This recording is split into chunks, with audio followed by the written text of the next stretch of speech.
ദൈവത്തിൻ്റെ സന്നിധിയിലായിരിക്കാൻ കർത്താവ് നമുക്ക് തന്ന നല്ല സന്ദർഭത്തിനായി നന്ദി എന്ന് പറഞ്ഞ ഹൃദയത്തോടെ സ്തോത്രം ചെയ്ത് സ്തുതിക്കുന്നു. കഴിഞ്ഞുപോയ ഓരോ ദിവസവും നമുക്ക് വേണ്ടുന്ന എല്ലാ നന്മകളും നൽകി തന്ന ദൈവത്തെ നന്ദിയോടെ നമുക്ക് സ്തുതിക്കാൻ കഴിയും. ഇന്നും അതിനായി അവസരം ലഭിച്ചതോർത്ത് നന്ദിയോടെ ദൈവത്തെ സ്തുതിക്കുന്നു, സ്തോത്രം ചെയ്യുന്നു. തിരുവചന ധ്യാനത്തിനായിട്ട് ഒരു തിരുവചന ഭാഗം വായിപ്പാനായിട്ട് താല്പര്യപ്പെടുന്നു. 2 കൊരിന്ത്യർ 7:10-11 വാക്യങ്ങൾ. 2 കൊരിന്ത്യർ ചാപ്റ്റർ 7 വേഴ്സ് 10 and 11. 2 കൊരിന്ത്യർ ചാപ്റ്റർ 7 വേഴ്സ് 10 and 11 ഞാൻ വായിക്കുന്നു. 10ാമത്തെ വാക്യം. ദൈവഹിതപ്രകാരമുള്ള ദുഃഖം അനുതാപം വരാത്ത മാനസാന്തരത്തെ രക്ഷയ്ക്കായി ഉളവാക്കുന്നു. ലോകത്തിൻ്റെ ദുഃഖമോ മരണത്തെ ഉളവാക്കുന്നു. അടുത്ത വാക്യം. ദൈവഹിതപ്രകാരം നിങ്ങൾക്കുണ്ടായ ഈ ദുഃഖം എത്ര ഉത്സാഹം, എത്ര പ്രതിവാദം, എത്ര നീരസം, എത്ര ഭയം, എത്ര വാഞ്ച, എത്ര എരിവ്, എത്ര പ്രതികാരം നിങ്ങളിൽ ജനിപ്പിച്ചു. ഈ കാര്യത്തിൽ നിങ്ങൾ നിർമ്മലന്മാർ എന്ന് എല്ലാ വിധത്തിലും കാണിച്ചിരിക്കുന്നു. സ്തോത്രം. വാക്യപ്പെട്ട തിരുവചനം നമുക്ക് പരിചിതമായ ഒരു വാക്യം തന്നെയാണ്. എങ്കിലും ആഴമേറിയ ചിന്തകൾ അതിൻ്റെ പിന്നിൽ ഉള്ളതുകൊണ്ട് തീർച്ചയായിട്ടും അല്പനേരം ധ്യാനത്തിന് ആവശ്യമായിരിക്കുന്നു. കഴിഞ്ഞ ചില ആഴ്ചകൾക്ക് മുമ്പ് നമ്മൾ തുടങ്ങിയ ആ ചിന്താവിഷയത്തോട് ചേർന്ന് തന്നെയാണ് ഇന്നും ചിന്തിപ്പാനായിട്ട് താല്പര്യപ്പെടുന്നത്. നമ്മൾ ചിന്തിച്ചല്ലോ, ദൈവ ഇഷ്ടപ്രകാരം കഷ്ടം അനുഭവിക്കുന്നതിനെ കുറിച്ച് നമുക്ക് പത്രോസിന്റെ ലേഖനത്തിൽ നിന്ന് ധ്യാനിപ്പാനും ചിന്തിക്കാനിട വന്നു. അതിനോട് ബന്ധത്തിൽ നമുക്ക് മരുഭൂമി യാത്രയിലെ കഷ്ടങ്ങളെക്കുറിച്ചും എല്ലാം നമുക്ക് ധ്യാനിപ്പാനിട വന്നു. ഈ ക്രിസ്ത്യ ജീവിതം വിജയകരമായി മുന്നോട്ട് കൊണ്ടുപോകണമെങ്കിൽ ദൈവപ്രകാരമുള്ള കഷ്ടം അനുഭവിച്ചേ പറ്റുള്ളൂ എന്ന് നമുക്ക് ബോധ്യമായിട്ടുണ്ട്. എന്നാൽ ഇന്ന് വീണ്ടും പൗലോസ് അപ്പോസ്തലൻ പറയുന്ന ഭാഗം നമ്മൾ ഓർക്കേണ്ടതുണ്ട്. ദൈവഹിതപ്രകാരമുള്ള ദുഃഖം എന്ന വിഷയത്തെക്കുറിച്ചാണ് നമ്മൾ ചിന്തിക്കാനായിട്ട് പോകുന്നത്. ദൈവത്തിൻ്റെ ഇഷ്ടമാണ് അല്പം ദുഃഖിക്കുന്നത്. നമ്മൾ ദൈവമക്കളിൽ ചില ദുഃഖം വരുന്നത് ദൈവത്തിന് ഇഷ്ടമാണ്. എന്നാൽ 2 തരം ദുഃഖത്തെക്കുറിച്ച് ഇവിടെ പറയുന്നുണ്ട്. ലോകപ്രകാരമുണ്ടായ ദുഃഖമാണെങ്കിൽ അത് നമ്മിലെ മരണമാണ് ഉളവാക്കുന്നത് എന്നവിടെ പറയുന്നുണ്ട്. എന്നാൽ ദൈവപ്രകാരമുള്ള ദുഃഖമാണ് നമ്മൾ ഉണ്ടാകുന്നതെങ്കിൽ അത് മാനസാന്തരത്തെ ഉളവാക്കുന്നു എന്ന് അവിടെ ഓർമ്മപ്പെടുത്തുന്നു. ദുഃഖത്തെക്കുറിച്ച് നിരവധി ചിന്തകളൊക്കെ ചിന്തിക്കാനായിട്ട് കഴിയും. എന്നാൽ ഇവിടെ ഞാൻ അങ്ങനെയല്ല ചിന്തിക്കാൻ പോകുന്നത്. ഇവിടെ ദൈവഹിതപ്രകാരമുള്ള ദുഃഖത്തെക്കുറിച്ചാണ് ചിന്തിപ്പാനായിട്ട് താല്പര്യപ്പെടുന്നത്. ഇവിടെ പറയുന്നുണ്ട്, ശരിയായ മാനസാന്തരം വരണമെങ്കിൽ തൻ്റെ തെറ്റുകളെക്കുറിച്ച് അനുദപിച്ച് ദുഃഖിച്ച് അനുദപിക്കാതെ മാനസാന്തരം ഉണ്ടാകുന്നില്ല എന്നതാണ് യാഥാർത്ഥ്യം. ഞാൻ മാനസാന്തരപ്പെട്ടു എന്ന് പറയുകയോ ചെയ്തതുകൊണ്ടൊന്നും നമ്മുടെ മാനസാന്തരം യഥാർത്ഥത്തിൽ ഫലവത്താകുന്നില്ല എന്ന് നമുക്ക് കാണാനായിട്ട് കഴിയുന്നുണ്ട്. ഇവിടെ പറയുന്നത് ശരിയായ ഒരു മാനസാന്തരം ഉണ്ടാകണമെങ്കിൽ എന്തു ചെയ്യണം? അതാണ് അവിടെ പറഞ്ഞിരിക്കുന്നത്. തൻ്റെ തെറ്റുകളെക്കുറിച്ച് ഒരു ദുഃഖം വന്നിട്ട് ഒരു അനുതാപം വരാത്തോടത്തോളം കാലം മാനസാന്തരം യഥാർത്ഥ ഫലം നൽകുകയില്ല. മാനസാന്തരത്തിന് യോഗ്യമായ ഫലങ്ങൾ നമ്മിൽ ഉണ്ടാകണമെന്നാണ് ഇവിടെ ഓർമ്മപ്പെടുത്തുന്നത്. ഇവിടെ ഈ പറഞ്ഞ ഭാഗത്ത് തന്നെ പറഞ്ഞിട്ടുണ്ട്, ശരിയായി മാനസാന്തരപ്പെട്ട് കഴിഞ്ഞാൽ നമുക്ക് അതിൻ്റെതായ ഫലം ഉണ്ടാകുമെന്നാണ് പറഞ്ഞിരിക്കുന്നത്. 7 വിധ ഫലങ്ങൾ അവിടെ ഉണ്ടാകുമെന്ന് പറഞ്ഞിട്ടുണ്ട്. ഞാൻ അല്പം കൂടെ മുന്നോട്ട് പോയതിനു ശേഷം ആ ഫലത്തെക്കുറിച്ച് ഞാൻ വിശദീകരിക്കാനായിട്ട് താല്പര്യപ്പെടുന്നുണ്ട്. സമയത്തിനനുസരിച്ച് തന്നെ ഞാൻ ആ കാര്യത്തെക്കുറിച്ച് വിശദീകരിക്കാനായിട്ട് താല്പര്യപ്പെടുന്നുണ്ട്. ഇവിടെ പറയുന്നത് ദുഃഖിച്ചനുദപിക്കുന്നത്, നമ്മുടെ വിഷയത്തിലേക്ക് വരികയാണ്. ദുഃഖിച്ചനുദപിക്കുന്നത് ദൈവത്തിന് ഇഷ്ടമുള്ള ഒരു കാര്യമാണ്, അല്ലെങ്കിൽ ദൈവത്തിന് പ്രസാദമുള്ള കാര്യമാണെന്നാണ് പറയുന്നത്. അത് നമുക്ക് കേൾക്കുമ്പോൾ ഒരു അത്ഭുതം തോന്നും. ദൈവം അങ്ങനെയൊന്നും ആഗ്രഹിക്കുന്നുണ്ട്. ദൈവം സ്നേഹമല്ലേ? ദൈവം നമ്മളോട് സ്നേഹമാണ്. ആ സ്നേഹപിതാവ് നമ്മൾ ദുഃഖിക്കുന്നത് ഇഷ്ടപ്പെടുന്നുവോ? അതെന്താണ് അങ്ങനെ ചിന്തിക്കാനായിട്ട് കാരണം നാം മനസ്സിലാക്കണം, ദൈവത്തിൻ്റെ ഇഷ്ടമെന്ന് പറഞ്ഞു കഴിഞ്ഞാൽ ദൈവത്തിൻ്റെ സ്വഭാവം നമ്മളൊന്ന് മനസ്സിലാക്കി കഴിഞ്ഞാൽ നമ്മുടെ സംശയം മാറാനായിട്ട് സാധ്യതയുണ്ട്. ദൈവത്തിൻ്റെ സ്വഭാവത്തെക്കുറിച്ച് വിശദമാക്കുന്ന ഒരു വാക്യമുണ്ട്. ദൈവം തന്നെ പറയുന്ന ഒരു വാക്യമുണ്ട്. അത് യെശയ്യാ പ്രവചന പുസ്തകം 57-ാമത്തെ അധ്യായം 15-ാമത്തെ വാക്യമാണ്. അത് വളരെ ശ്രദ്ധേയമായ ഒരു വാക്യമാണ്. നമ്മൾ ഓർത്തു വയ്ക്കുകയും ധ്യാനിക്കുകയും ഒക്കെ ചെയ്യേണ്ട ഒരു വാക്യമാണ്. ഐശയ്യാ ചാപ്റ്റർ 57 വേഴ്സ് 15 ആണത്. 57:15. അവിടെ ഇങ്ങനെ പറയുന്നു, ദൈവത്തെക്കുറിച്ച് തന്നെ വ്യക്തമായി പറയുന്നുണ്ട്. ഉന്നതനും ഉയർന്നിരിക്കുന്നവനും ശാശ്വതവാസിയും പരിശുദ്ധൻ എന്ന നാമമുള്ളവനും ആയവൻ ഇപ്രകാരം അരുളിച്ചെയ്യുന്നു. അതായത് നമ്മുടെ ദൈവം തന്നെ നേരിട്ട് പറയുന്ന ഒരു വാക്യമാണത്. അവിടെ പറയുന്നത് ഇങ്ങനെയാണ്, ഞാൻ ഉന്നതനും പരിശുദ്ധനുമായി വസിക്കുന്നു. നമ്മുടെ ദൈവം എങ്ങനെയാണ്? അവൻ ഉന്നതനും പരിശുദ്ധനുമായി വസിക്കുന്നത് നമുക്കറിയാവുന്ന കാര്യമാണ്. പക്ഷെ ദൈവത്തിൻ്റെ സ്വഭാവം പറയുന്നതാണ് അടുത്ത വാചകം. അത് നമ്മൾ ശ്രദ്ധിക്കണം. എന്താണ് ദൈവത്തിൻ്റെ സ്വഭാവം? താഴ്മയുള്ളവരുടെ മനസ്സിനും മനസ്താപമുള്ളവരുടെ ഹൃദയത്തിനും ചൈതന്യം വരുത്തുവാൻ മനസ്താപവും മനോവിനയമുള്ളവരോട് കൂടെയും വസിക്കുന്നു. നമ്മുടെ ദൈവത്തിൻ്റെ സ്വഭാവം പറയാം. ദൈവത്തിൻ്റെ താല്പര്യം എന്താണെന്ന് ചോദിച്ചു കഴിഞ്ഞാൽ, മനസ്താപവും മനോവിനയവും ഉള്ളവർ ആരെങ്കിലും ഉണ്ടെങ്കിൽ അവരുടെ കൂടെ വസിക്കാനാണ് ദൈവം ഇഷ്ടപ്പെടും. അത് ദൈവത്തിൻ്റെ സ്വഭാവം അതാണ്. അഹങ്കാരികളെയും നിഗളുകളെയും അവൻ വെറുക്കുന്ന ദൈവമാണ്. അവരുടെ കൂടെ ദൈവം വസിക്കുകയില്ല. അതുകൊണ്ട് കർത്താവ് പറയുന്നു, എൻ്റെ സ്വഭാവം ഇതാ. ഈ മനസ്താപം ഒരു മനോവിനയമുള്ള ആരെങ്കിലും ഉണ്ടോ? അവരുടെ കൂടെ ഞാൻ വസിക്കുള്ളൂ. അതാണ് എൻ്റെ സ്വഭാവം. ഞാൻ ഉയർന്നവനും അതേപോലെ ഉന്നത നാമമുള്ളവനാണ്, ശാശ്വതവാസിയും പരിശുദ്ധൻ എന്ന നാമമുള്ളവനാണ്, ഉന്നതനും പരിശുദ്ധനുമായി വസിക്കുന്നവനാണ്. അതിനോടൊപ്പം ഒന്നും നിങ്ങൾക്ക് എത്താൻ കഴിയില്ല. ഒരു വലിയ പരിശുദ്ധനായ ദൈവത്തിൻ്റെ അടുത്ത് ചെന്ന് നമുക്ക് നേടാൻ ആർക്കും കഴിയില്ല. നമ്മുടെ വിശുദ്ധിയും കൊണ്ട് അവിടെ ചെന്ന് കഴിഞ്ഞാൽ വില പോകില്ല. സത്യമാണ്. നമുക്ക് ഉന്നതനായ ദൈവത്തിൻ്റെ അടുക്കിലേക്ക് ചെല്ലുവാനുള്ള യോഗ്യത പോലുമില്ല, ഒട്ടും എനിക്കില്ല. ഈ ദൈവസന്നിധിയിൽ തിരുവചനം പറയാൻ പോലുള്ള യോഗ്യതയില്ലെന്ന് ഞാൻ ഓർത്ത് നീറുകയാണ്. എന്നാൽ കർത്താവെ ഏൽപ്പിച്ച ശുശ്രൂഷ ഭയത്തോടെ ചെയ്യുന്നു എന്ന് മാത്രമേ ഉള്ളൂ. കർത്താവെ എന്ന് വിളിച്ചുകൊണ്ട് നിലവിളിച്ചുകൊണ്ട് അല്പം ഭയത്തോടുകൂടെ ഞാൻ ദൈവസന്നിധിയിൽ ദൈവമക്കളോട് സംസാരിക്കുന്നതെന്ന് മാത്രമേ ഉള്ളൂ. കാരണം ഈ തിരുവചനം എന്നോട് സംസാരിച്ചതുകൊണ്ട് എന്നിലുണ്ടാക്കിയ മാറ്റത്തിനനുസരിച്ച് ദൈവമക്കളിലും ഒരു വ്യത്യാസം ഉണ്ടാകട്ടെ എന്ന് ഞാൻ ആശിക്കുകയാണ്. അവിടെ കർത്താവോട് ഓർമ്മപ്പെടുത്തുക, കർത്താവ് താല്പര്യപ്പെടുന്നത് മനസ്താപവും മനോവിനയമുള്ളവരുടെ കൂടെയാണ് വസിക്കാനായിട്ട് താല്പര്യപ്പെടുന്നത്. അല്ലെങ്കിൽ താഴ്മയുള്ള മനസ്സ്, ഒരു മനസ്താപമുള്ള ഹൃദയം, ആ വിനയവും വന്നതിന് ശേഷം മാത്രമേ അവരുടെ കൂടെ ദൈവം വസിക്കുകയുള്ളൂ. അങ്ങനെ ജീവിച്ചാൽ അവരുടെ കൂടെ ദൈവം വസിക്കും.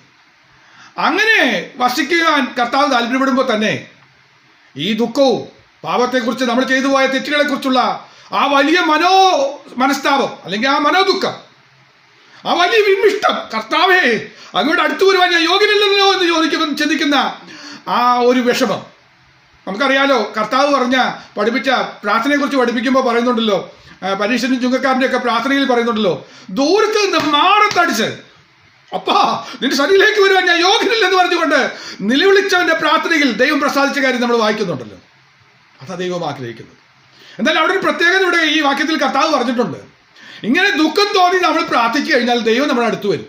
അടുത്ത് വന്നു കഴിഞ്ഞാൽ അതിൻ്റെ തെളിവ് എന്താണെന്നറിയാം, ആ പ്രാർത്ഥനയിൽ ദൈവം പ്രസാദിച്ചു എന്നുള്ള തെളിവ് അപ്പോൾ തന്നെ നമുക്ക് ലഭിക്കും. എന്താണെന്നറിയാമോ, അവിടെ പറയുന്നത് ഇങ്ങനെയാണ്, മനസ്സിനെ, ആ മനസ്താപമുള്ളവരുടെ ഹൃദയത്തിന് ചൈതന്യം വരുത്തുവാൻ അപ്പോൾ തന്നെ നമുക്കൊരു ചൈതന്യം കിട്ടും.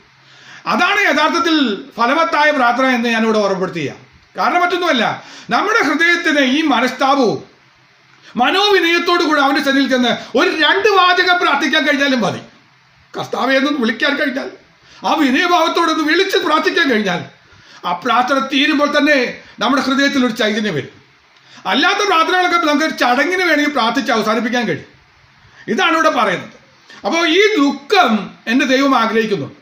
നമ്മിലുണ്ടാകുന്ന ഒരു അനുതാപം, അത് എനിക്ക് കാറ് കിട്ടിയില്ലല്ലോ, വീട് കിട്ടിയില്ലല്ലോ, ഞാൻ സ്വപ്നം കാണുന്ന പദവി എനിക്ക് എത്തുവാൻ, പദവിയിലേക്ക് എത്തുവാൻ എനിക്ക് കഴിഞ്ഞില്ലല്ലോ എന്ന് പറയുന്ന ഒരു ദുഃഖത്തെക്കുറിച്ചല്ല പറയുന്നത്. ദൈവഹിതപ്രകാരമുള്ള ദൈവസന്നിധിയിൽ ഞാൻ ഏതുമില്ലെന്ന് ചിന്തിക്കുന്ന ഒരു ചിന്തയോടെ ഉണ്ടാകുന്ന ദുഃഖം, ആ ദുഃഖമാണ് ഇവിടെ ഓർമ്മപ്പെടുത്തിയത്. എന്നാൽ അതിനു പകരം ഞാൻ നേരത്തെ പറഞ്ഞതുപോലെ ലോകപ്രകാരമുള്ള ദുഃഖം, പലർക്കും ഉണ്ട് ദുഃഖം, അവരുടെ ഒപ്പം ഞാൻ ആയില്ലല്ലോ എന്നൊക്കെ ഓർത്തുള്ള ദുഃഖം. അങ്ങനെയുള്ള ദുഃഖം അത് വർദ്ധിച്ചു വരികയുള്ളൂ. അവിടെ ചൈതന്യമൊന്നും കിട്ടാൻ പോകുന്നില്ല. ആ ദുഃഖം വർദ്ധിച്ച് അത് മരണത്തെ ഉളവാക്കിയുള്ളൂ.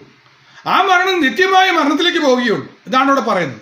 എന്നാൽ പകരം നമ്മൾ ഉണ്ടാകേണ്ടത് ദൈവപ്രകാരമുണ്ടായ ഒരു ദുഃഖം, ആ ദുഃഖം ഒരു വലിയ അനുതാപത്തിലേക്ക് നമ്മളെ കൊണ്ടുപോവുകയാണെങ്കിൽ ആ അനുതാപം മൂലം നമ്മുടെ മാനസാന്തരത്തെ ദൈവം അംഗീകരിക്കും. ഒരുപക്ഷെ നമ്മൾ മാനസാന്തരപ്പെട്ടവരാകാം. എന്നാൽ മാനസാന്തരപ്പെട്ടു, രക്ഷിക്കപ്പെട്ടു, സ്നാനപ്പെട്ടു എന്നൊക്കെ പറഞ്ഞാലും യഥാർത്ഥ മാനസാന്തര അനുഭവം നമ്മിൽ ഉണ്ടായിട്ടില്ലെങ്കിൽ ജീവിതത്തിൽ ഇതുപോലെ ചില ദുഃഖങ്ങളൊക്കെ ദൈവം തരും. ചില വിഷമഘട്ടത്തിലൂടെ പോകുവാനായിട്ട് ഇടവരും. ആ സമയത്ത് നമുക്ക് ദൈവസന്നിധിയിൽ തന്നെ ഒന്ന് താഴ്ത്തുവാനും വിനയപ്പെടാനും കഴിഞ്ഞിട്ട് ആ മനസ്താപത്തോടെ, മനോവിനയത്തോടെ അവൻ്റെ സന്നിധിയിൽ നിന്ന് നമുക്ക് കരയാൻ കഴിഞ്ഞാൽ, സ്തോത്രം, ആ അനുതാപം നമ്മിലുണ്ടായാൽ ദൈവം അത് രക്ഷയ്ക്കായി ഉളവാക്കും. ഇതൊരു മാനസാന്തരമായി അംഗീകരിച്ച് അത് രക്ഷയ്ക്കായി ഉളവാക്കും എന്ന് കാണാനായിട്ട് കഴിയുന്നുണ്ട്. അങ്ങനെ ദൈവം ഹൃദയത്തിൽ ചൈതന്യം വരുത്തി കഴിഞ്ഞാൽ, മാനസാന്തരപ്പെട്ട് കഴിഞ്ഞാൽ മാനസാന്തരത്തിന് യോഗ്യമായ ഫലങ്ങൾ ഉണ്ടാകും. ഇവിടെ അപ്പോസ്തലൻ ഓർമ്മപ്പെടുത്തുന്നത് 7 വിധ ഫലങ്ങൾ മിനിമം ഉണ്ടാകുമെന്നാണ് പറഞ്ഞിരിക്കുന്നത്. മാനസാന്തരത്തിന് യോഗ്യമായ ഫലത്തെക്കുറിച്ച് പലപ്പോഴും നമ്മൾ കേട്ടിട്ടുണ്ടാകാം. പക്ഷേ ഈ ഭാഗം നമ്മൾ ചിലപ്പോൾ ധ്യാനിക്കാറില്ല. ഇത് നമ്മൾ ധ്യാനിക്കുകയും ചിന്തിക്കുകയും ചെയ്യേണ്ട ഒരു ഭാഗം തന്നെയാണ്. ഇവിടെ പറഞ്ഞിരിക്കുന്നത് 7 വിധ ഫലങ്ങളാണ് പറയുന്നത്. അവിടെ പറഞ്ഞിരിക്കുന്ന ഫലം ഇതാണ്: എത്ര ഉത്സാഹം. അതായത് മാനസാന്തരം പെട്ട് കഴിഞ്ഞാൽ ഒന്നാമത് വരുന്ന ഒരു പുതിയ ഉത്സാഹം വരും, അല്ലേ? ഒരു പുതിയ താല്പര്യം നമുക്ക് വരികയാണ്. ആ താല്പര്യത്തിന്റെ പേരാണ് ആത്മീക താല്പര്യം. മറ്റത് ഭൗതികമായ ചിന്തകളെ കൊണ്ട് ഹൃദയം നിറഞ്ഞിരുന്ന മനുഷ്യനിൽ ഇപ്പൊ ആ വിഷയത്തെക്കാൾ വലിയ ഒരു ഉത്സാഹം വരണം. ആത്മീയ വിഷയത്തോട് പ്രാർത്ഥിക്കാനുള്ള ഒരു വലിയ വ്യഗ്രത, സ്തോത്രം, എപ്പോഴും പ്രാർത്ഥിക്കണമെന്ന് തോന്നുന്ന ഒരു തോന്നൽ, ഹൃദയം ദൈവത്തോട് പങ്കിടാതിരിക്കാൻ കഴിയുന്നില്ല, തിരുവചനം ധ്യാനിക്കാതെ മാറിയിരിക്കാൻ, ഒഴിഞ്ഞു മാറാൻ കഴിയുന്നില്ല. ആ വിധത്തിലുള്ള ഒരു ഉത്സാഹം. എന്നാൽ എന്നെ കേൾക്കുന്ന ചിലർക്ക് ഈ ഉത്സാഹം, താല്പര്യമൊക്കെ, ആ വലിയ സന്തോഷമൊക്കെ ഇതിന് മുമ്പുണ്ടായിട്ടുണ്ടാകാം. എന്നാൽ അതിപ്പോൾ നഷ്ടപ്പെട്ടിരിക്കുന്നുവെങ്കിൽ ഇന്ന് നാം മടങ്ങി വരണം. ആ ഫലം നമ്മിൽ ഉളവാകാൻ നാം നമ്മെ തന്നെ ഒന്ന് ഏൽപ്പിച്ചു കൊടുക്കണം. ഒരു അനുതാപത്തോടു കൂടി ദൈവത്തിൽ നിന്ന് അപേക്ഷിക്കുകയാണെങ്കിൽ വീണ്ടും നമുക്ക് ആ ഉത്സാഹത്തിലേക്ക് മടങ്ങി വരാനായിട്ട് കഴിയും. ആ പുതിയ ഉത്സാഹം നമുക്ക് വേണം. ഇത് വളരെ ആവശ്യമാണ്. ഉത്സാഹം നഷ്ടപ്പെട്ടിട്ടുണ്ടോ? ആത്മാവിൽ എരിവുള്ളവരായി നമുക്ക് നിലനിൽക്കാനായിട്ട് കഴിയണം. അടുത്തത് രണ്ടാമതോടെ പറഞ്ഞിരിക്കുന്നത് ഇങ്ങനെയാണ്: ഒരു പുതിയ പ്രതിവാദം ഉണ്ടാകുകയാണ്. ഒരു പുതിയ ചിന്ത നമ്മളെ നയിച്ചപ്പോൾ നമ്മൾ വാദഗതികളൊക്കെ മാറി. പണ്ട് പറഞ്ഞ ചിന്തകൾക്കൊക്കെ ഒരു മാറ്റം വന്നു. പാട്ടുകാരനൊക്കെ പാടുന്ന ഇങ്ങനെയാണ്, മാനസാന്തര അനുഭവത്തിൽ വന്ന പാട്ടുകാരൻ പാടുന്ന ഇങ്ങനെയാണ്: ലോകം എനിക്ക് വേണ്ട, ലോകത്തിന് ഇമ്പം വേണ്ട. കണ്ടോ, ചിന്താഗതി മാറി. ലോകം വേണം, ലോകം വേണം എന്ന് പറയുന്ന ലോകത്തിന്റെ ചിന്തകളൊക്കെ മാറി. ഇപ്പോൾ വാദം മാറി. ലോകത്തിൽ ആ സ്ഥാനത്തിന് വേണ്ടിയുള്ള വാദവും ഈ കസരയ്ക്ക് വേണ്ടിയുള്ള വാദവും ഒക്കെ മാറി. ഇവന്റെ ചിന്തയിൽ ഒരു മാറ്റം വന്നു, യഥാർത്ഥ മാറ്റം വരികയാണ്. എന്താണ് സംഭവിക്കുന്നത്? ലോകം വേണ്ട എന്ന് തോന്നുന്ന ഒരു വാദഗതിയിലേക്ക് അവൻ മാറി. അയ്യോ, അങ്ങനെ പറയാൻ കഴിയുമോ? എൻ്റെ വലിയ പ്രത്യാശ നിത്യതയാണ്, എൻ്റെ ഏറ്റവും വലിയ പ്രത്യാശ എന്ന് ചിന്തിക്കാൻ കഴിഞ്ഞാൽ അവിടെയാണ് നാം വിജയിക്കുന്നത്. നിത്യതയെക്കുറിച്ചുള്ള കാഴ്ചപ്പാട് അവിടെ നമുക്ക് എത്തണം. അവിടെ മൂന്നാമത് പറയുന്നത് പുതിയൊരു നീരസം ഉണ്ടാകുകയാണ്. എന്താ നീരസം? അതായത് നമുക്ക് ചില കാര്യത്തോട് നീരസം വരണം. ഏത് പാപത്തിനും അതിൻ്റെതായ സുഖമുണ്ട്. അതുകൊണ്ട് പാപത്തെ ജനങ്ങൾ ഇഷ്ടപ്പെടുകയാണ്. അതായിരുന്നു താല്പര്യം. എന്നാൽ മാനസാന്തര ഫലം വന്നു കഴിഞ്ഞാൽ നമുക്ക് ഈ പാപത്തോടുള്ള ഇഷ്ടം അങ്ങ് പോയി അതൊരു നീരസമായി മാറും. നമുക്കതിനോടൊരു വെറുപ്പായി മാറുകയാണ്, നീരസമായി മാറുകയാണ്. ആ ഇഷ്ടം മാറി അവയോടൊരു നീരസം വരണം. ഇതാണ് മാനസാന്തരത്തിൻ്റെ ഫലം. ആ ഫലങ്ങൾ നമ്മളിലുണ്ടോ? ഇപ്പോഴും നമുക്ക് പാപത്തോട് പ്രിയം തോന്നുന്നുവെങ്കിൽ മാനസാന്തരത്തിന് യോഗ്യമായ ഫലം നമ്മിൽ കായ്ക്കുന്നില്ലെന്നർത്ഥം.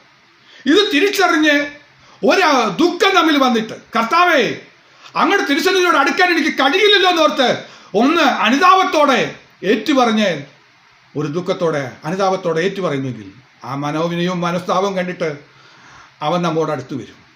അവൻ നമ്മോട് അടുത്തു വന്നാൽ നമ്മുടെ ഹൃദയത്തിൽ ചൈതന്യം ലഭിക്കും. നഷ്ടപ്പെട്ട സന്തോഷം പോയി, ആ നഷ്ടപ്പെട്ട സന്തോഷത്തിന് പകരം പുതിയ ആ ചൈതന്യവും സന്തോഷവും നമുക്ക് വീണ്ടും പ്രാപിക്കാം. രക്ഷയുടെ ഉല്ലാസഘോഷം കൊണ്ട് തന്നെ നമുക്ക് ആനന്ദിക്കാനായിട്ട് കഴിയും. ഇതാണ് ദൈവം ആഗ്രഹിക്കുന്നത്. മറ്റൊന്ന് പറയുന്നു, പുതിയൊരു ഭയം വരികയാണ്. പഴയ ഭയം എന്താണെന്ന് ചോദിച്ചു കഴിഞ്ഞാൽ മരണഭയം, ഭീതി, ഇത് നമ്മൾ അലട്ടിക്കൊണ്ടിരിക്കുകയായിരുന്നു. എന്നാൽ മരണഭയം, ഭീതി മാറി എത്ര സന്തോഷം അല്ലേ? മാനസാന്തരത്തിൻ്റെ ഒരു പാട്ടാണത്. യഥാർത്ഥ മാനസാന്തരം വന്നെങ്കിൽ മാത്രമേ മരണഭയം മാറുകയുള്ളൂ, ഭീതി മാറുകയുള്ളൂ. മരണം അടുത്തു വരുന്നു എന്ന് കേൾക്കുമ്പോൾ സ്തോത്രം, അയ്യോ എൻ്റെ പ്രിയനോട് ഞാൻ അടുത്തല്ലോ എന്ന് ഓർക്കുന്ന ഒരു സന്തോഷം. ഓ ഹല്ലേലൂയ. ഇന്ന് പലർക്കും ഇല്ല കേട്ടോ. കാരണം എന്താ പറയുക, മരണം അടുത്ത് വരുമ്പോൾ എനിക്ക് അത് കാണാൻ കഴിയുന്നില്ല, എൻ്റെ അടുത്ത തലമുറയെ കാണാൻ കഴിയുന്നില്ല, എൻ്റെ തലമുറയുടെ വിവാഹം കാണണം, എന്തൊക്കെ സ്വപ്നങ്ങളാപ്പോൾ. ഞാൻ പലരോട് സംസാരിക്കുമ്പോൾ പലരും പറയുന്നത് 80 വയസ്സിന് മുമ്പിൽ മരിക്കാൻ പാടില്ല എന്നൊക്കെ പറയും. അയ്യോ, ഇങ്ങനെയൊക്കെ ചിന്തിക്കാൻ പാടും. യഥാർത്ഥ മാനസാന്തരം തോന്നിക്കഴിഞ്ഞാൽ മരണം ഒരിക്കലും ഒരു ദോഷമല്ല. സമയത്തിന് മുമ്പ് എടുത്തു എന്നൊക്കെ ചിലർ പറയുന്നത്. അങ്ങനെയൊന്നും അല്ല ദൈവമക്കളെ. ദൈവം നമ്മെ വിളിച്ചു ചേർന്നിച്ചാൽ അതൊരു നഷ്ടമൊന്നുമല്ല, അത് നമുക്ക് ലാഭം തന്നെയാണ്. ജീവിക്കുന്നത് മാത്രമല്ല ലാഭം, മരിക്കുന്നത് ലാഭം. ഈ ചിന്തയിലേക്ക് നമ്മളൊന്ന് വരണം. അപ്പൊ പുതിയ ഭയമാണ് നമുക്ക് വന്നത്. എന്ത് ഭയം എന്നറിയോ? മരണത്തെക്കുറിച്ചുള്ള ഭയം മാറി പകരം വന്ന ഭയമാണ് ദൈവഭയം. സ്തോത്രം. ദൈവത്തോട് എനിക്ക് പ്രാർത്ഥിക്കാൻ കഴിഞ്ഞില്ലെങ്കിൽ ഭയപ്പെടുക. ദൈവപ്രകാരം ജീവിക്കുന്നില്ലെങ്കിൽ അയ്യോ എനിക്ക് ശിക്ഷ കിട്ടുമല്ലോ എന്ന് തോന്നുന്ന ഒരു ഭയം, എന്റെ നിത്യ നഷ്ടമാകുമല്ലോ എന്നുള്ള ഒരു ഭയം.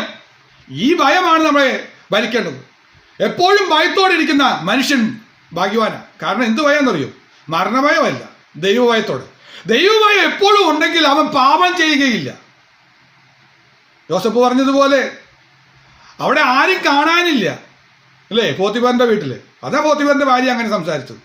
വീട്ടിൽ ആരുമില്ല.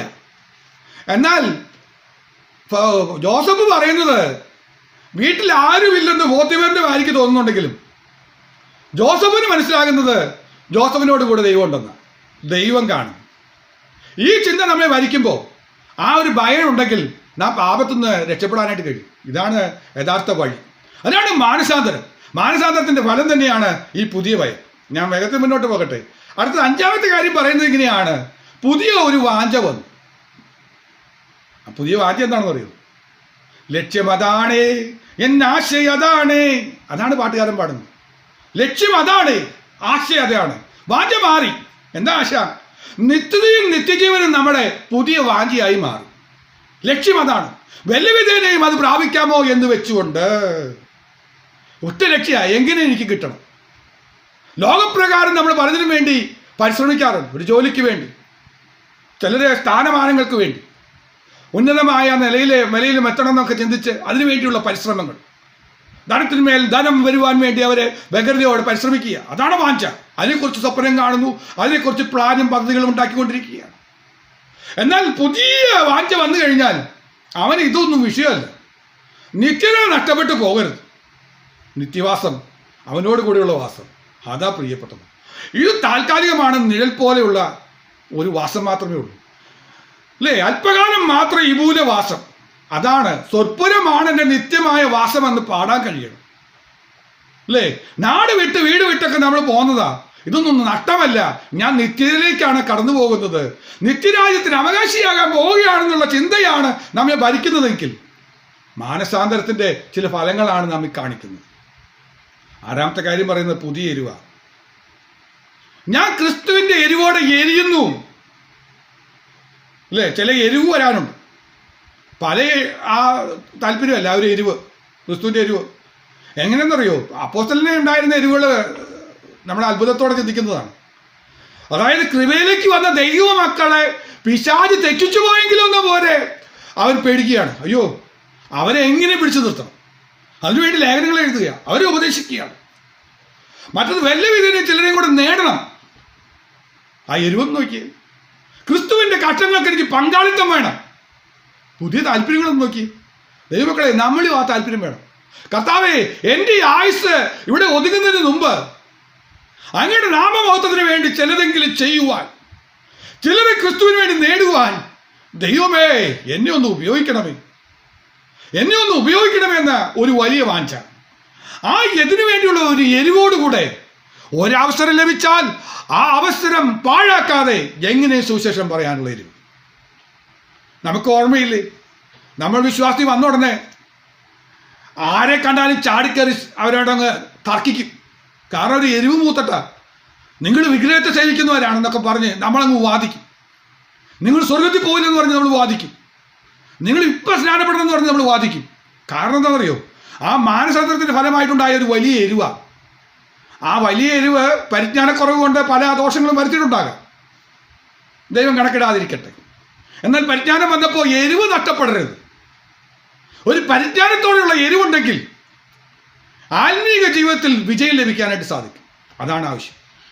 ഏഴാമത്തെ കാര്യം പറഞ്ഞത്, അപ്പോസ്തലൻ പറയുന്നത് പുതിയ പ്രതികാരം വരാൻ പോവുകയാണ്. പ്രതികാര ബുദ്ധിയൊക്കെ മനുഷ്യരിലുണ്ട്, എന്നാൽ പ്രതികാരത്തിൻ്റെ രീതി അങ്ങ് മാറും. എന്നോട് ആരെങ്കിലും എന്തെങ്കിലും ചെയ്താൽ ഇപ്പോഴത്തെ ഈ ആധുനിക കാലഘട്ടത്തിൽ പറയുന്ന ഒരു ഭാഷയുണ്ടല്ലോ, എന്താ, അവന് ഞാൻ 8ന്റെ പണി കൊടുക്കും. പ്രതികാരം അങ്ങനെയാണ്. ഞാനൊരു വർക്ക് ഓഫ് ഫേറ്റ് കൊടുക്കാൻ പോകാന്നൊക്കെ പറയുന്നത് പല ഭാഷയിലും പറയും. ഇതാണ് ആളുകൾ ചിന്തിച്ചുകൊണ്ടിരിക്കുന്നത്.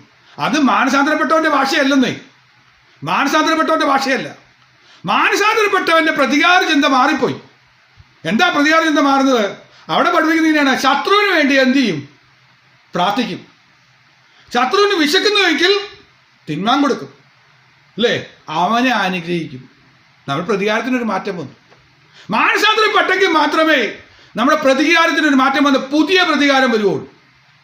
ഇതാ പറഞ്ഞത്, 7 വിധത്തിലുള്ള മാറ്റങ്ങളാണ് മാനസാന്തരത്തിന് ഫലമായിട്ടുണ്ടാകുന്നത്. ഈ ഫലങ്ങളൊന്നും ഉണ്ടായിട്ടില്ലെങ്കിൽ അതിൻ്റെ അർത്ഥം നമ്മുടെ മാനസാന്തരത്തിൽ അനുതാപം വന്നിട്ടില്ലെന്നാണ് അതിൻ്റെ അർത്ഥം. അതുകൊണ്ട് ദൈവഹിതപ്രകാരമുള്ള ചില ദുഃഖങ്ങളിലൂടെ കടന്നുപോയിട്ട് ആ സന്ദർഭം മനസ്സിലാക്കിയിട്ട് എന്നെ ഈ ദുഃഖത്തിലൂടെ കർത്താവ് കടത്തിവിട്ടിരിക്കുന്നത് എന്നിലൊരു അനുതാപം വരാനാണെന്ന് തിരിച്ചറിഞ്ഞുകൊണ്ട് ദൈവസന്നിധിയിൽ നമ്മളെ തന്നെ താഴ്ത്തി വിനയപ്പെട്ട് നാം എളിമപ്പെട്ട് ഒന്നും കൂടെ അനുതാപത്തിലേക്ക് വരികയാണെങ്കിൽ സ്തോത്രം, അത് രക്ഷയ്ക്കായിട്ട് ദൈവം ഉളവാക്കും. എന്ന് പറഞ്ഞാൽ ഈ വിധത്തിൽ മാനസാന്തരപ്പെട്ട് അനുതാപത്തോടെ മാനസാന്തരപ്പെടാതെ രക്ഷയിലേക്കൊന്നും ആരും പ്രവേശിച്ചിട്ടില്ല. അവൻ രക്ഷപ്പെടില്ല. അപ്പൊ രക്ഷയിലേക്കൊന്ന് ഉളവാക്കപ്പെടണമെങ്കിൽ, രക്ഷയിലേക്ക് നാം ഒന്ന് വരണമെങ്കിൽ ഇവിടെ പറഞ്ഞിരിക്കുന്നത് മാനസാന്തരത്തിന്റെ ഫലങ്ങൾ വേണം. മാനസാന്തരത്തിന്റെ ഫലങ്ങൾ ഇപ്പോഴും ഉണ്ടായിട്ടില്ലെങ്കിൽ ഒരു കാര്യം ഓർക്കാനുണ്ടല്ലോ. നമ്മളൊന്ന് നോക്കിയേ, നമ്മുടെ അടുത്ത് ചാരി വെച്ചിരിക്കുന്ന ഒരു കോടാലി കാണാൻ കഴിയും. മാനസാന്തരത്തിന് യോഗ്യമായ ഫലങ്ങൾ ഉണ്ടാകുന്നില്ലെങ്കിൽ വൃക്ഷങ്ങളുടെ ചുവട്ടിൽ ഇപ്പോഴേ കോടാലി വെച്ചിരിക്കുന്നു. അതാണ് ഗൗരവത്തോടെ കാണുന്നത്. നാം ഭയപ്പെടേണ്ട കാര്യം അതാ. നമ്മുടെ അടുത്തിരിക്കുന്ന കോടാലിക്ക് ഒരു ലക്ഷ്യമുണ്ടായിരുന്നു, വെട്ടിക്കളയത്രയും ചെയ്യാൻ. വെട്ടിക്കളയാതിരുന്നത് കഴിഞ്ഞ 3 ആണ്ട് അവൻ ഫലം തിരിഞ്ഞ് വന്നു, കണ്ടില്ല. പക്ഷെ ഒരു കാര്യസ്ഥൻ പറഞ്ഞു, ഞാൻ ഒന്നും കൂടെ വളമിട്ട് കൊടുക്കാം, ഒന്നും കൂടെ വെള്ളമൊഴിച്ചു കൊടുക്കാം, ഞാൻ വേലി ഒന്നും കൂടെ ഭദ്രമാക്കി വെക്കാം, ഞാൻ അവന് വേണ്ടതെല്ലാം ഒന്നും കൂടെ കൊടുത്തു നോക്കാം, ഒരാണ്ടും കൂടെ കിളച്ച വളമൊക്കെ ഇട്ട് കാര്യങ്ങളൊക്കെ നോക്കട്ടെ, എന്നിട്ടും ഫലം കായ്ച്ചില്ലെങ്കിൽ നമുക്ക് വെട്ടിക്കളയാമെന്ന് പറഞ്ഞ് നമുക്ക് വേണ്ടി മധ്യസ്ഥ വഹിച്ച ഒരു പരിശുദ്ധാത്മാവിന്റെ ദയ കൊണ്ട് മാത്രമാ നാം നിലനിൽക്കുന്നത്. ഓ സ്തോത്രം. അപ്പാ മാനസാന്തരത്തിന്റെ ഫലങ്ങൾ 7 ഒന്നുമില്ലാത്ത ശൂന്യമായ അവസ്ഥ അപ്പൻ കണ്ടതാണത്. കഴിഞ്ഞ വർഷം കണ്ടതാ, ഇതിന് ഒരു ഫലവും കണ്ടില്ല. ഒരു കാല പോലും പെറുക്കാൻ കിട്ടാനില്ലാത്ത വിധത്തിൽ അതപ്പതിച്ച ആത്മീക ജീവിതം എന്നിൽ നമ്മിൽ ഉണ്ടായില്ലേ? എന്തെങ്കിലും ഒന്ന് തിരുവിളിക്കാമോ ദൈവസന്നിധിയിൽ? അപ്പാ, ഈ ആണ്ട് തിരുവല്ല കേൾക്കുമ്പോൾ ഞാൻ തകരുന്നു എന്ന് പറഞ്ഞുകൊണ്ട് ഒന്ന് തിരുവിളിക്കാമോ? യേശുവേ, എന്നോട് മനസ്സിലിടമേ, ദാവീദുപുത്രാ, എന്നോട് കരുണ തോന്നണമേ എന്നൊന്ന് നിലവിളിക്കാൻ കഴിയുമോ? എങ്കിൽ ആ മനസ്താപത്തിന്റെ മനോവിനയത്തിന്റെ മുന്നിൽ അവൻ അടുത്തു വരും. കർത്താവ് നമ്മോട് അടുത്തു വന്നാൽ നമ്മുടെ മനസ്സിനൊരു ചൈതന്യം കിട്ടും. ഈ കാലഘട്ടത്തിൽ ചൈതന്യമില്ലാതെ വിശ്രമ മനസ്സുമായി നാം മുന്നോട്ട് പോയാൽ നാം മരണത്തിലേക്ക് പോകുമേ. ലോകപ്രകാരമുള്ള ദുഃഖം നമ്മളെ കൊണ്ടെത്തിക്കുന്നത് മരണത്തിലേക്കാണ്. എന്നാൽ നമുക്ക് ദുഃഖിക്കേണ്ട വിഷയം അതൊന്നുമല്ല. മക്കളെ കുറിച്ചുള്ള ദുഃഖമൊന്നുമല്ല, അതെന്റെ ദൈവത്തിന് അറിയാമെന്നേ. നമ്മുടെ തലമുറകൾ നഷ്ടപ്പെട്ടു പോകാതെ കൃപയെ കൊണ്ടുവരുവാൻ എൻ്റെ ദൈവത്തിന് അറിയാം. കാരണം നമ്മുടെ കണ്ണുനീരൊക്കെ കണ്ടതല്ലേ. നമ്മെക്കുറിച്ചുള്ള ദൈവിക പദ്ധതിയിൽ നിന്ന് അവരെ തള്ളിക്കളയുകയില്ല. അവർ നിശ്ചയമായും ദൈവം വരുമെന്ന് ഞാൻ വിശ്വസിക്കുകയാണ്. എന്നാൽ നാം ദുഃഖിക്കേണ്ടത് അത്തരം കാര്യങ്ങളെക്കുറിച്ചല്ല. നാം സ്വയം നമ്മുടെ അവസ്ഥ മനസ്സിലാക്കി ഒന്ന് ദുഃഖിക്കും. അടുത്ത് ചാരി വെച്ചിരിക്കുന്ന കോടാലി കണ്ട് മനസ്താപത്തോടെയും മനോവിനയത്തോടെയും ദൈവസന്നിധിയിൽ ഒന്ന് കമഴ്ന്നു വീണാൻ നമുക്ക് കഴിഞ്ഞാൽ, ഒന്ന് കരയാൻ കഴിഞ്ഞാൽ തീർച്ചയായും ദൈവം ക്ഷമിക്കും, ദൈവം രക്ഷിക്കും. ഞാനൊരു ചോദ്യം ചോദിക്കാൻ പോവാം, ഒന്ന് ശ്രദ്ധിക്കണേ. ഈ ചോദ്യം പലപ്പോഴും നമ്മോട് ചോദിച്ചിട്ടുള്ള ചോദ്യമായിരിക്കും. കാര്യം ഇതാ, ശൗല് തെറ്റ് ചെയ്തു, ദാവീദും തെറ്റ് ചെയ്തു. യഥാർത്ഥത്തിൽ ആരാണ് വലിയ തെറ്റ് ചെയ്തത്? എനിക്ക് വളരെയധികം പ്രയാസം തോന്നിയിട്ടുള്ള കാര്യമാണ്. ഒരു കണക്കിന് നമ്മൾ ചിന്തിക്കുകയാണെങ്കിൽ ഈ 2 പേരെയും കൂടെ കേസെടുക്കാനായിട്ട് നമ്മൾ കൊണ്ടുപോയെന്ന് വിചാരിക്കും, കോടതിയിലേക്ക് കൊണ്ടുപോയെന്ന് വിചാരിക്കും. ആർക്കായിട്ട് ശിക്ഷ കിട്ടാൻ പോകുന്നു? ശൗലിന്റെ കേസ് വിചാരണയ്ക്ക് എടുത്തു കഴിഞ്ഞാൽ അവിടെ കാണാൻ കഴിയുന്ന കാര്യം ഇതാണ്. എന്താ, ചില മൃഗങ്ങളെ സമയത്ത് കൊന്നില്ല, അവൻ അവിടെ സൂക്ഷിച്ചു വെച്ചു, യാഗം കഴിക്കാനെന്നും പറഞ്ഞ് അവിടെ മാറ്റി നിർത്തി. അതാണ് ഒന്നാമത്തെ തെറ്റ്. രണ്ടാമത്തെ തെറ്റ്, ശൗമേൽ പ്രവാചകൻ വരാൻ വേണ്ടി കാത്തിരിക്കാൻ തുടങ്ങി ദിവസങ്ങളായിട്ട് കാണാതെ വന്നപ്പോൾ, ജനങ്ങളുടെ പ്രയാസമൊക്കെ കണ്ടപ്പോൾ ഒന്ന് ധൈര്യപ്പെട്ട് യാഗം കഴിക്കാൻ പോയി. ഈ 2 കാര്യം ചെയ്തു. അത് കോടതി നോക്കിയേ പറയും, ഇത് നമുക്ക് ക്ഷമിക്കാവുന്ന, ആ അറക്കാത്ത മൃഗങ്ങളെ എത്രയും വേഗത്തിൽ അറക്കണം, അതിനെ വെച്ചോണ്ടിരിക്കണ്ട, അതിന് യാഗം കഴിക്കണ്ട, കൊന്നുകളാ, ഇത്രേ ഉള്ളൂ അതിൻ്റെ കാര്യം. പിന്നെ എടുത്തു ചാടി പ്രവർത്തിച്ചു, അത് തെറ്റായിപ്പോയി. അതുകൊണ്ട് ഇനി മേലാൽ ആവർത്തിക്കരുത്. ചിലപ്പോൾ ഒരു വാണിംഗ്, ഇല്ലെങ്കിൽ ഒരു ചെറിയ പിഴ അടച്ചോളാൻ പറയും, ഒരു 100 രൂപ. ഈ അടുത്തിടയ്ക്ക് കേട്ടല്ലോ, ഒരു ജഡ്ജിക്കിട്ട് കോടതി വിധി വന്നപ്പോൾ പറഞ്ഞു 1 രൂപ ഫൈൻ അടച്ചാൽ മതി എന്ന് പറഞ്ഞ് ശിക്ഷിച്ചെന്ന് പറയാൻ മാത്രമേ, വിമർശനത്തിന്റെ പേരില്ല. എന്നതുപോലെ സത്യം പറഞ്ഞാൽ ഈ കേസ് എടുത്തു കഴിഞ്ഞാൽ ഇത്ര നിസ്സാരമായിട്ട് ശൗലിനെ വിടാവുന്നതേ ഉള്ളൂ ഞാൻ നോക്കിയിട്ട്. എന്നാൽ ദാവീദിന്റെ കേസൊന്നും എടുത്തു നോക്കിയേ, ഒരു 6-7 ചാർജ് ഷീറ്റ് ദാവീദിന്റെ പേര് വരും. ഗൂഢാലോചന കുറ്റം, ഗൂഢാലോചന നടത്തിയില്ലേ അല്ലേ? ഊരിയാവിനെ കൊണ്ട് നിർത്താനും ഗൂഢാലോചന നടത്തി, തെളിവുണ്ട്, സാക്ഷിയുണ്ട്. വഞ്ചനാ കുറ്റം, വഞ്ചിച്ചു.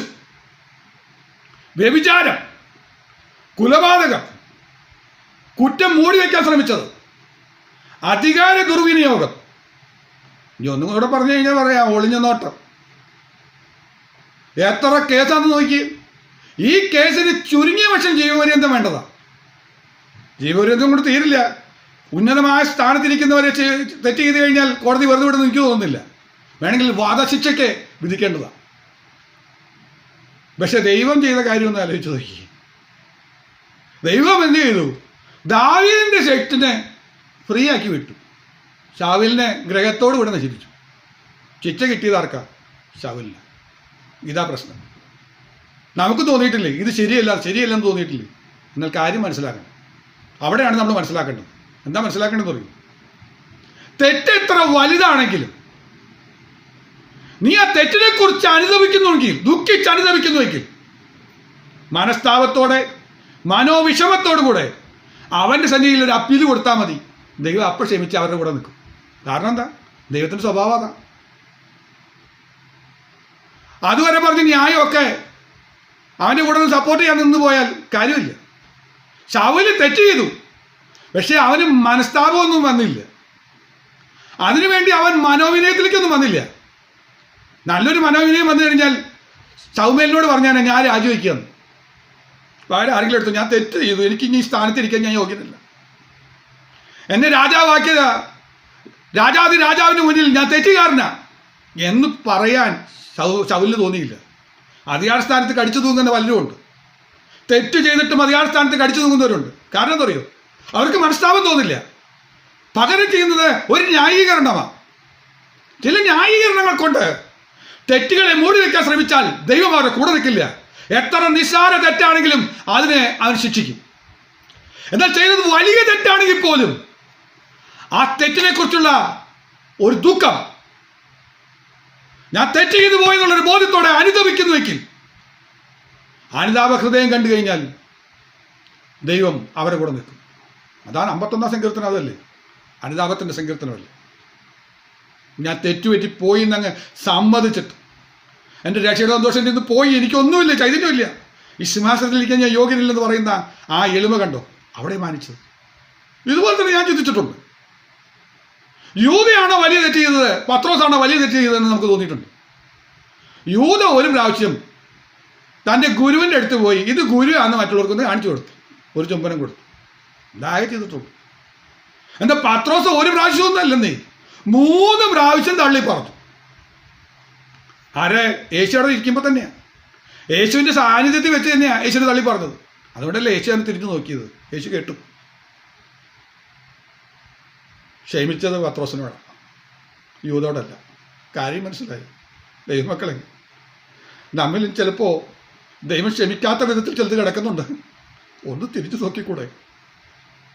ഇല്ലെങ്കിൽ വരാൻ പോകുന്ന വിപത്ത് മനസ്സിലാക്കിക്കൊണ്ട് നമുക്കൊന്ന് യഥാസ്ഥാനപ്പെടണ്ടേ? അപ്പാ, നമ്മളത് നിസ്സാരമാണ്, ഇതിൽ ശിക്ഷ കിട്ടില്ലെന്നൊക്കെ വിചാരിച്ചുകൊണ്ടിരിക്കുക. അങ്ങനെയല്ല. കർത്താവെ, തെറ്റുപോയി, കർത്താവെ എന്നിൽ പരാജയം വന്നിട്ടുണ്ടെന്ന് ഏറ്റു പറയാൻ കഴിയുമോ? അനുതാപത്തോടൊരു വാക്ക് പറയാൻ പറ്റുമോ? കോപിച്ചില്ലേ സഹോദരനോട്? പിണങ്ങിയിരിക്കുന്നില്ലേ? സ്തോത്രം. പരിഹാസം വായിൽ വന്നില്ലേ? ഇതൊക്കെ നമ്മൾ കൊണ്ടു നടന്നില്ലേ? കോപം, ക്രോധം, ഈർഷ്യ, വായി വരുന്ന ദൂഷണം, ദുർഭാഷണം, ഭോഷ്ക്, അത്യാഗ്രഹം, പലതും നമ്മൾ ഇപ്പോഴും കൊണ്ടു നടക്കുക. ഒരു ദുഃഖം തോന്നുന്നില്ല. എന്നാൽ ഓരോ ആഴ്ചയിലെങ്കിലും ഒരു സഭായോഗത്തിൽ നമ്മൾ കൂടുമ്പോൾ അതിനു മുമ്പായിട്ട് ഒന്ന് നിലവിളിക്കാൻ കഴിഞ്ഞാൽ, പണ്ട് സഭകളിലൊക്കെ ശനിയാഴ്ച രാത്രി പ്രാർത്ഥനയുണ്ട്. ആ പ്രാർത്ഥന സത്യത്തിൽ 2 കാര്യത്തിനാണ്. ഒന്ന് കാത്തിരിപ്പ് യോഗമായിട്ട് നടത്താറുണ്ട്, 2 സഭായോഗത്തിന് വേണ്ടിയുള്ള ഒരുക്കനാളായിട്ടാണ് ഇത് കാണാറ്. കാരണം അന്ന് അനുദപിച്ച് നിലവിളിക്കും. കാരണം വിശുദ്ധ സഭായോഗത്തിൽ ദൈവസാന്നിധ്യം അനുഭവിച്ചേ പറ്റും. ഒരു വിശുദ്ധ സഭായോഗത്തിൽ ഒരു അവിശ്വാസി വന്നാൽ അവർക്ക് ബോധ്യം വരണം, ഇവരുടെ ഇടയിൽ ദൈവം വസിക്കുന്നുവെന്ന്. ആ ഫീലിംഗ് ഉണ്ടായി, അവർ പാപബോധമുണ്ടായി, അനേകരും മാനസാന്തരപ്പെട്ട അനുഭവങ്ങളൊക്കെ പണ്ട് കാലത്തുണ്ടായിരുന്നത്. ഭയത്തോടുകൂടെ സഭായോഗത്തിന് പോയിരുന്ന സന്ദർഭങ്ങളില്ലേ? കാരണം എന്താണെന്നറിയോ? ദൈവം അയച്ച പ്രവാചകന്മാർ ചിലപ്പോൾ വരും. അവര് വന്നിരുന്ന് മുഖം നോക്കി വിളിച്ചു പറയും, അരുതാത്തത് ചെയ്തു വന്നിട്ട് നീ ഇതിനകത്ത് കയറിയിരിക്കുന്നു മുഖത്ത് നോക്കി വിളിച്ചു ചോദിക്കും. പാപബോധം വരും. ഇന്ന് പ്രവാചകന്മാർ വന്ന പാപബോധമൊന്നുമല്ല, ലോട്ടറി ടീ പോലെ കിട്ടാൻ പോകുന്ന നന്മയെക്കുറിച്ചുള്ള വലിയ വാഗ്ദാനങ്ങളാണ്. അതുകൊണ്ട് എന്ത് സംഭവിച്ചു? നമ്മളുടെ മധ്യത്തിൽ അനുതാപം നഷ്ടപ്പെട്ടു. ദൈവപ്രകാരമുള്ള ദുഃഖം നമ്മളെ തിരിച്ചറിയുന്നില്ല. നമ്മൾ ദുഃഖിക്കുന്നില്ല. നമ്മൾ ദുഃഖിക്കുന്നുണ്ട്. എന്താ? ഭൗതികത്തെക്കുറിച്ച് ഓർത്ത് ദുഃഖിക്കുന്നുണ്ട്. ആത്മീക അധപ്പതനത്തെക്കുറിച്ച് തിരിച്ചറിഞ്ഞുകൊണ്ട് ദുഃഖിക്കുവാൻ ഈ നാളുകളിൽ നമുക്ക് കഴിയാത്തത് നമ്മുടെ ജീവിതത്തിലെ പരാജയമാണെന്ന് നാം തിരിച്ചറിയണം. ദൈവത്തിൻ്റെ സ്വഭാവം പറയുന്നുണ്ട്. അത് തിരിച്ചറിഞ്ഞ് അനുതാപത്തോടെ മടങ്ങി വന്നാൽ പത്രോസേ, നിന്നോട് ദൈവം ക്ഷമിക്കും, നിന്നെ വീണ്ടും ഉത്തരവാദിത്തത്തിലേക്ക് ദൈവം ഏൽപ്പിക്കും. കാരണം നിന്റെ കൂടെ വസിപ്പാൻ ദൈവം ഇഷ്ടപ്പെടുക. ദാവീദിന്റെ അനുതാപം കണ്ടിട്ട് കർത്താവ് പറഞ്ഞു, അവൻ എൻ്റെ ഹൃദയപ്രകാരമുള്ള മനുഷ്യൻ. മനസ്സിലായോ? ദൈവത്തിൻ്റെ ഹൃദയപ്രകാരമുള്ള മനുഷ്യൻ്റെ അർത്ഥം മനസ്സിലായോ? ദൈവത്തിൻ്റെ ഹിതാത, ദൈവത്തിൻ്റെ ഇഷ്ടാത. ദൈവം വസിക്കാൻ ഇഷ്ടപ്പെടുന്നത് മനസ്താപവും മനോവിനയം. ആ വാക്കുകൾ മറക്കരുത്. മനസ്താപവും മനോവിനയമുള്ളവരുടെ കൂടെ അവൻ വസിക്കുന്നു. അവൻ ഉന്നതനാ, ശാശ്വതവാസിയാ, പരിശുദ്ധൻ എന്ന നാമമുള്ളവനാ. സംഭവം ശരിയാ. പക്ഷേ ഈ അനുതാപവും ഈ മാനസാന്തരവും ഒക്കെ കണ്ടാൽ, മനോവിനയവും മനസ്താപവും കണ്ടാൽ കർത്താവ് വരും, നമ്മുടെ കൂടെ വസിക്കും. അവൻ നമ്മുടെ കൂടെ വസിച്ചാൽ അവൻ നമ്മെ ഉയർത്തും. അതിനെക്കുറിച്ച് നമുക്ക് അടുത്ത ദിവസം ചിന്തിക്കാം. അതിനെക്കുറിച്ച് വിശദമായി ഒന്നും കൂടെ ചിന്തിക്കാനുണ്ട്. ഇതിൻ്റെ തുടർ പഠനം എന്ന നിലയ്ക്ക് നമുക്ക് അവിടെ ചിന്തിക്കാനായിട്ട് കഴിയും. അപ്പോൾ ദൈവപ്രകാരമുള്ള ദുഃഖം ആരെങ്കിലും അനുഭവിക്കുന്നുണ്ടെങ്കിൽ, ചില ദുഃഖത്തിലൂടെ അല്പം മനോവിഷമമുള്ള സാഹചര്യങ്ങളിലൂടെ പോകുന്നുവെങ്കിൽ, എനിക്ക് അവരെക്കുറിച്ച് പറയാനുള്ളത് ദൈവം നിങ്ങളെ സ്നേഹിക്കുന്നു എന്നാണ്. ദൈവം നിങ്ങളെ കൈവിട്ടിട്ടില്ല. ദൈവം സ്നേഹിക്കുന്നു എന്ന ഒറ്റ കാരണം കൊണ്ടാണ് നിങ്ങൾ ഇന്ന് അനുഭവിക്കുന്ന ദുഃഖത്തിന് കാരണം. ഏറെ നാളുകളായി സന്തോഷം അനുഭവിച്ചിട്ട് എന്ന് പറയുന്നുവെങ്കിൽ സ്തോത്രം. എനിക്ക് പരിചയമുള്ള ഒരു ദൈവദാസനുണ്ട് നാട്ടിൽ. അദ്ദേഹം എന്നെ കാണുമ്പോൾ ആത്മീയ വിഷയങ്ങൾ മാത്രമേ സംസാരിക്കൂ. നല്ല തികഞ്ഞ ഭക്തനായി ജീവിക്കുന്ന ഒരു മനുഷ്യനാണ്. എനിക്ക് വിശദീകരിക്കാൻ സമയത്തിൻ്റെ പരിമിതി കൊണ്ട് ഞാൻ അദ്ദേഹത്തെക്കുറിച്ച് വിശദീകരിക്കുന്നില്ല. ഭക്തൻ എന്ന് പറഞ്ഞാൽ അങ്ങേയറ്റം ഭക്തനായി ജീവിക്കുന്ന ഒരു മനുഷ്യനാണ്. ആ ജോസഫ് സാർ എന്നെ കാണുമ്പോൾ ചോദിക്കും, എന്തുകൊണ്ട് വിശേഷം? ഞാൻ സുഖമായിരിക്കുന്നത് നമ്മൾ പരസ്പരം ചോദിക്കില്ല. ഞാൻ അങ്ങനെ ചോദിച്ചു കഴിഞ്ഞാൽ അദ്ദേഹം പറയും, എൻ്റെ സാമേ, ദൈവമൊക്കെ എന്ത് സന്തോഷം, എന്ത് സുഖം എന്ന് പറയാനുള്ളത്. എനിക്ക് അന്ന് കേൾക്കുമ്പോൾ വലിയ വിഷമമായിരുന്നു. ഈ ഭക്തൻ എന്താ ഇങ്ങനെ പറയുന്നത്? ദൈവത്തിൻ്റെ കൃപയിലേക്ക് വന്നാൽ ഭയങ്കര സന്തോഷമല്ലേ, അങ്ങ് സന്തോഷിച്ചിരിക്കുകയല്ലേ. അപ്പോൾ ഞാൻ അതിനെക്കുറിച്ച് ഒരിക്കൽ ചോദിച്ചപ്പോൾ അദ്ദേഹം ഇത് പറഞ്ഞത്, യഥാർത്ഥ ദൈവഭക്തന്മാർക്ക് ആർക്കും വലിയ സന്തോഷ തിമിർപ്പിലൊന്നും നടക്കാൻ കഴിയില്ല. അവർക്കൊരു ചിന്തയുണ്ട്, കർത്താവെ വല്ല വിധേയന്, കണ്ടോ, വല്ല വിധേയന് അത് ഓർക്കുമ്പോൾ ഞാൻ എവിടെ എത്തിയിട്ടില്ല എന്നുള്ള ഒരു ദുഃഖഭാരത്തോടു കൂടെ നടക്കുന്നവരാ യഥാർത്ഥ ഭക്തന്മാർ ഞാൻ കണ്ടിട്ടുണ്ട്. അഹങ്കാരത്തോടെ ഞാനെന്തോ നേടിയെന്നോ ഞാനെന്തോ സമ്പാദിച്ചെന്നോ പറയുന്ന രീതിയൊന്നും അല്ലാതെ മുന്നോട്ട് പോകുന്ന കാണാനായിട്ട് കഴിയുന്നുണ്ട്. ഞാൻ വേഗത്തിൽ മുന്നോട്ട് പോയിട്ട് സമയം വേഗത്തിൽ പോവുകയാണല്ലോ. അതുകൊണ്ട് എനിക്ക് പറയാനുള്ള ദൈവമക്കളെ, ദുഃഖത്തിൻ്റെ അനുഭവം തോന്നുന്നുണ്ടെങ്കിൽ, ഒരു ആത്മീയ ദുഃഖം അനുഭവിക്കാൻ കഴിയുന്നുണ്ടെങ്കിൽ വിജയിച്ചു. ഞാൻ ഗ്യാരണ്ടിയോടെ പറയാം, ദൈവം നിൻ്റെ കൂടെ വരും. ദൈവം നിന്നെ രക്ഷയിലേക്ക് കൊണ്ടെത്തിക്കും. അത് മാനസാന്തരത്തിന് ഉളവാക്കി അംഗീകരിച്ച് ദൈവം നേരെ കൊണ്ടെത്തിക്കുന്നത് രക്ഷയിലേക്കാണ്. നീ സ്വർഗത്തിൽ കാണും. ഒറ്റ വഴിയുള്ളൂ. എത്ര വലിയ പ്രശ്നമായിക്കോട്ടെ. ഇതുകൊണ്ടാണ് സംഭവിക്കുന്നത് എന്നറിയോ? നമ്മൾ ചിലരെ കണ്ടുവച്ചിട്ടുണ്ട്, വിഗ്രഹത്തെ സേവിക്കുന്നവരും അല്ലേ, വിഗ്രഹത്തെ സേവിക്കുന്നവരാണ്. അവർ ദൈവത്തെ ഭയപ്പെടുന്നൊന്നുമില്ല, പ്രാർത്ഥിക്കുന്നൊന്നുമില്ല. അവരൊത്തിരി തെറ്റുകളൊക്കെ ചെയ്യുന്നവരാ. പക്ഷെ ചിലപ്പോൾ സംഭവിക്കാൻ പോകുന്ന കാര്യം എന്താണെന്നറിയാമോ? സ്വർഗത്തിൽ ചെല്ലുമ്പോൾ നമ്മളെ ചിലപ്പോൾ മാറ്റി നിർത്തിയിട്ട് അവരെ ചിലപ്പോൾ അകത്ത് കയറ്റാൻ സാധ്യതയുണ്ട്. എന്തുകൊണ്ടാണെന്നറിയും? അവർക്കൊരു അവസരം വരും, ദുഃഖിക്കാനുള്ളൊരു അവസരം വരും. ഞാൻ തെളിവുകൾ നിരത്താൻ പോവുക. ആ ദുഃഖിക്കാനുള്ള അവസരം വരുന്ന സമയത്ത് അവർ അനുതാപത്തോടൊന്ന് മാനസാന്തരപ്പെട്ട ദൈവം അവരെ മാനസാന്തരപ്പെട്ടതായിട്ട് അംഗീകരിക്കും, രക്ഷിക്കപ്പെട്ടതായിട്ട് അംഗീകരിക്കും. അപ്പോൾ ചിലപ്പോൾ എന്ത് ചെയ്യും? ഈ മുമ്പന്മാർ ചിലപ്പോൾ പിമ്പന്മാരാവും, പിമ്പന്മാർ ചിലപ്പോൾ മുമ്പന്മാരുമായി മാറും. ഇതാണ് ഇവിടെ ഓർമ്മപ്പെടുത്തുന്നത്. കാരണം എൻ്റെ ദൈവം പഴയ ദൈവ വിശുദ്ധന്മാർക്ക് ഒരു വ്യവസ്ഥ പഠിപ്പിച്ചു കൊടുത്തിരുന്നു. വളരെ ഇമ്പോർട്ടൻ്റ് ആയൊരു വ്യവസ്ഥയുണ്ടായിരുന്നു. ഒരു ഉപവാസം, നിർബന്ധ ഉപവാസം പറഞ്ഞിട്ടുണ്ടായിരുന്നു. വായിക്കാം. ലേവ്യ പുസ്തകം 23-ാമത്തെ അധ്യായത്തിൻ്റെ 26 മുതൽ 32 വരെയുള്ള വാക്യങ്ങളാണത്. സമയം ലഭിക്കുമ്പോൾ വായിച്ചാൽ മതി. Leviticus chapter 23 verse 26 onwards. അവിടെ പറയുന്ന വിഷയം ഇതാണ്. മഹാപാപ പരിഹാര ദിനത്തെക്കുറിച്ചാണ് പറയുന്നത്. ഞാൻ ചില വാക്യങ്ങൾ പെട്ടെന്ന് വേഗത്തിൽ വായിക്കാം. യഹോവ പിന്നെയും മോശയോട് അരുളി ചെയ്തു, 7-ാം മാസം 10-ാം തീയതി പാപപരിഹാര ദിവസമാകുന്നു. അന്ന് നിങ്ങൾക്ക് വിശുദ്ധ സഭായോഗം ഉണ്ടാകണം. നിങ്ങൾ ആത്മതപനം ചെയ്യുകയും യഹോവയ്ക്ക് ദഹനയാഗം അർപ്പിക്കുകയും വേണം. അടുത്ത വാക്യം, അന്ന് നിങ്ങൾ യാതൊരു വേലയും ചെയ്യരുത്. അത് നിങ്ങളുടെ ദൈവമായ യഹോവയുടെ സന്നിധിയിൽ നിങ്ങൾക്ക് വേണ്ടി പ്രായശ്ചിത്തം കഴിക്കേണ്ടതിനുള്ള പാപ പരിഹാര ദിവസം. ഞാൻ 29-ാമത്തെ വാക്യം വായിക്കുന്നു. അന്ന് ആത്മതപനം ചെയ്യാത്ത ഏവനെയും അവൻ്റെ ജനത്തിൽ നിന്ന് ഛേദിച്ചു കളയണം. ഒന്നുകൂടെ നോക്കിയാൽ ഓരോ നോക്കിയേ. If there is any person who will not humble himself on the same day he shall be cut off from his people. ജനത്തിൻ്റെ ഇടയിൽ നിന്ന് ഛേദിച്ചു കളയണം. അത്ര ഗൗരവത്തോടെ കൽപ്പിച്ചതാണ്. ആത്മതപനം വർഷത്തിലൊരിക്കൽ വെച്ചു കൊടുത്തു നിർബന്ധമായിട്ട്. അന്ന് ആത്മതപനം ചെയ്യാത്തവനെ ജനത്തിൻ്റെ അടുത്ത് ഛേദിച്ചു കളയും. എല്ലാവരും ഉപവസിക്കണം. അതിൻ്റെ വ്യവസ്ഥകളൊക്കെ താഴോട്ട് പറയുന്നുണ്ട്. അവിടെ പറയുന്ന കാര്യങ്ങൾ ഇങ്ങനെയാണ്. 24 മണിക്കൂർ ഉപവാസമാണ്. 9-ാം തീയതി 9-ാം മാസം അവിടെ പറഞ്ഞിങ്ങനെയുള്ള 7-ാം മാസം 10-ാം തീയതിയാണ് ഉപവാസം. അതായത് 7-ാം മാസം 9-ാം തീയതി രാത്രി തൊട്ട് ഭക്ഷണം കഴിക്കണം നിർത്തണം. എന്നിട്ട് എന്ത് ചെയ്യണം? ഇവർ അനുതപിക്കണം. എന്താ അനുതാപം? ഏറ്റു പറയണം.